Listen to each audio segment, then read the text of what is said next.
Selamat pagi, Bapak, Ibu, saudaraku yang dikasihi oleh Tuhan. Puji Tuhan, kita boleh dalam keadaan sehat bersama-sama untuk doa kita pagi hari ini ya. Dan sebelumnya kita mau mendengarkan renungan pagi kita untuk pagi hari ini ya. Bapak Ibu, saya senang sekali kemarin kita mendengar Pak Kris membagikan bahwa kita harus mencintai gerejanya ya, mendukung kegiatan gerejanya dan eh, mendukungnya dengan suka dan rela, katanya suka rela. Nah, saya teringat ayat ini saudaraku sehingga saya pengen bagikan, menambahi sedikit ya saudaraku ya, untuk menambahinya sedikit ya. Ya, jadi judulnya adalah memberi yang terbaik ya.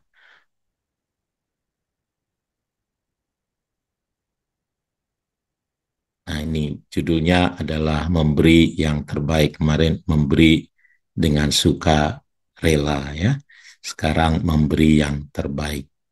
Nah, tentu saudaraku dalam kehidupan sehari-hari kita sering berusaha memberikan yang terbaik dalam berbagai hal. Ya, kita memberikan yang terbaik untuk keluarga, kita memberikan yang terbaik untuk pekerjaan kita, ya. Kita betul-betul dalam keluarga, kita memperhatikan keluarga, memberikan yang terbaik bagi keluarga, mengusahakan semua yang terbaik untuk keluarga kita, hati kita, waktu kita, perhatian kita, tenaga kita, bahkan uang kita, semua tercurah ke sana.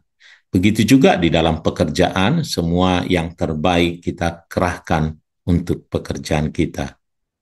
Bahkan untuk pendidikan kita juga, kita kerahkan yang terbaik ya. Kita mau belajar dengan baik, kita memberikan yang terbaik untuk pendidikan kita. Kenapa? Semua karena rasa hormat kita. Namun pertanyaannya adalah apakah kita juga memberikan yang terbaik untuk Tuhan, untuk gerejanya. Nah, Tuhan tidak hanya ingin eh, Tuhan tidak hanya ingin kita menyembahnya, tetapi yang Tuhan mau kita melakukannya dengan hati yang penuh kasih dan rasa hormat, karena Tuhan layak menerima yang terbaik dari kita. Hari ini kita akan belajar mengapa kita harus memberikan yang terbaik bagi Tuhan, memberikan yang terbaik bagi gerejanya, ya. Jadi mencintai gereja. Nah, jadi yang saya ingat itu uh, ya ini ayat yang sebelum, kalau ayat persepuluhan ini ya. Nah, Maleakhi 1 ayat 6 sampai 8. Seorang anak menghormati bapaknya dan seorang hamba menghormati tuannya. Jika aku ini bapa, di manakah hormat kepadaku itu? Jika aku ini tuan, di manakah takut yang kepadaku itu? Firman Tuhan semesta alam kepada kamu. Hai para imam yang menghina namaku, tetapi kamu berkata, dengan cara bagaimanakah kami menghina namamu? Kamu membawa roti cemar ke atas mezbahku, tetapi berkata, dengan cara bagaimanakah kami mencemarkannya? Dengan cara menyangka meja Tuhan boleh dihinakan. Apabila kamu membawa seekor binatang buta untuk dipersembahkan, tidakkah itu jahat? Apabila kamu membawa binatang yang timpang dan sakit, tidakkah itu jahat? Cobalah menyampaikannya kepada bupatimu. Apakah ia berkenan kepadamu? Apalagi menyambut engkau dengan baik-baik? Firman Tuhan semesta alam. Nah, jadi ayat ini, saudaraku, sangat luar biasa. Ya, jadi ini memang ayat ini di Maleakhi katanya ayat yang Tuhan marah gitu mengenai soal bagaimana sikap orang datang ke mezbah Tuhan. Bagaimana sikapnya mempersembahkan. Yang Tuhan mau adalah kita bukan hanya dengan rela, tetapi juga harus yang terbaik. Memberikan kepada Tuhan itu, kepada baiknya itu harus yang terbaik. Nah, ada 3 saya catat, saudaraku, mengapa kita harus memberi yang terbaik bagi Tuhan. Jadi 3 alasannya mengapa kita harus memberi yang terbaik ya. Nah, yang pertama, saudaraku, karena Tuhan layak menerimanya. Tuhan sangat menegur umat Israel karena mereka membawa korban yang cacat, binatang yang buta, sakit, dan tak berguna. Itu yang tadi kita baca. Sampai dia buat ilustrasi, saudaraku. Kalau kamu diundang oleh bupatimu, apakah engkau berani bersikap seperti itu, katanya. Itu baru bupati. Bagaimana kalau Tuhan? Kenapa? Karena harus ada rasa hormat.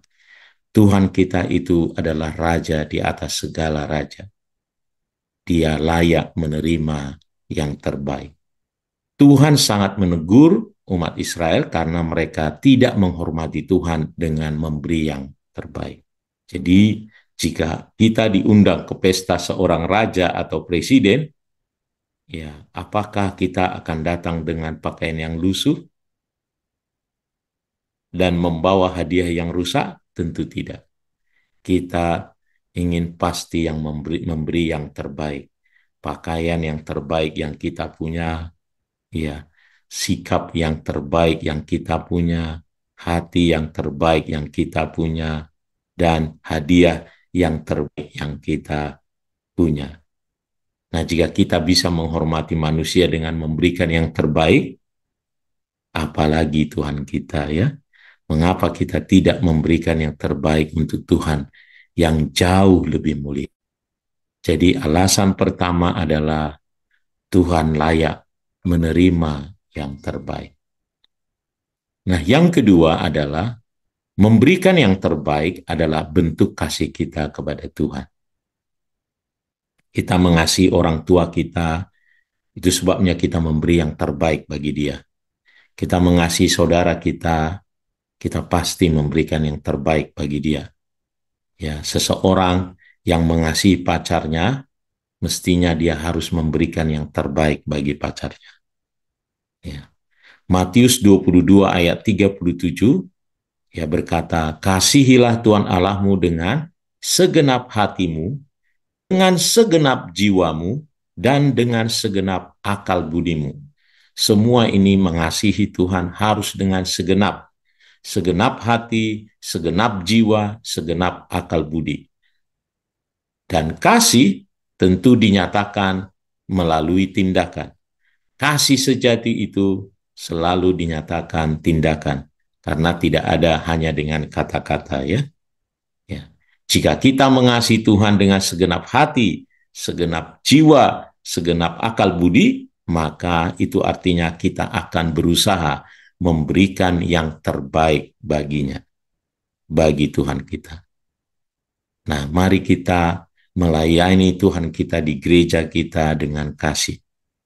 Ya, memberikan waktu, memberikan talenta, memberikan sumber daya yang kita miliki, ya, tentu karena kita mengasihi Tuhan kita. Mari Bapak Ibu, berikan yang terbaik bagi gereja Tuhan. Berikan yang terbaik. Ini bukan soal hanya persembahan, bukan, tetapi seluruh kehidupan kita persembahkan kepada Tuhan. Berikan waktu kita, berikan talenta, berikan semua sumber daya yang kita miliki, ya, dengan hati yang tulus, dengan hati yang suka dan rela tadi. Itu yang memberikan yang terbaik, saudara. Kenapa? Karena tanda kasih kita kepada Tuhan. Yang ketiga, Mengapa kita harus memberikan yang terbaik adalah karena Tuhan sudah memberikan yang terbaik bagi kita. Yohanes 3 ayat 16, ini ayat yang sangat terkenal. Inilah kasih Tuhan yang sangat besar. Dia memberikan yang terbaik bagi kita. Ya, karena kasihnya juga. Dan dia memberikan Yesus, ya, anaknya untuk kita. Karena begitu besar kasih Allah akan dunia ini, sehingga ia mengaruniakan anaknya yang tunggal, supaya setiap orang yang percaya kepadanya tidak binasa, melainkan beroleh hidup yang kekal. Tuhan kita saja tidak pernah memberikan sesuatu yang setengah-setengah kepada kita. Dia memberikan yang terbaik, Yesus Kristus, anaknya yang tunggal, sebagai korban yang sempurna untuk menebus dosa kita. Ya. Saya sengaja bold di sini. Ya, dia memberikan anaknya yang tunggal sebagai korban yang sempurna untuk menebus kita. Nah, seandainya saudaraku, kalau seseorang sedang tenggelam di lautan, lalu ada seorang penyelamat datang memberikan jaket pelampung terbaik yang ia miliki, sehingga dia selamat, lalu apa yang seharusnya dilakukan oleh orang yang diselamatkan itu? Tentu dia akan sangat-sangat berterima kasih dan tentu akan mengembalikan bukan hanya rasa syukur, tetapi apa yang bisa dia lakukan untuk membalas kasih dari penyelamat itu.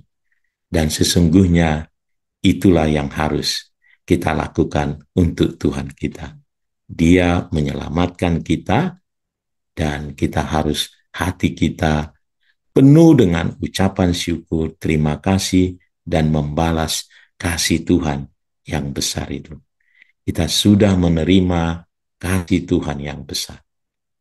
Ya, oleh karenanya, saya rindu kita betul-betul, saudaraku, mencintai Tuhan kita itu, ya, mencintai gerejanya, memberikan rasa hormat ketika kita mau memberikan hidup kita sepenuhnya, mempersembahkan semua talenta ya, yang kita punya, karena Tuhan layak menerimanya.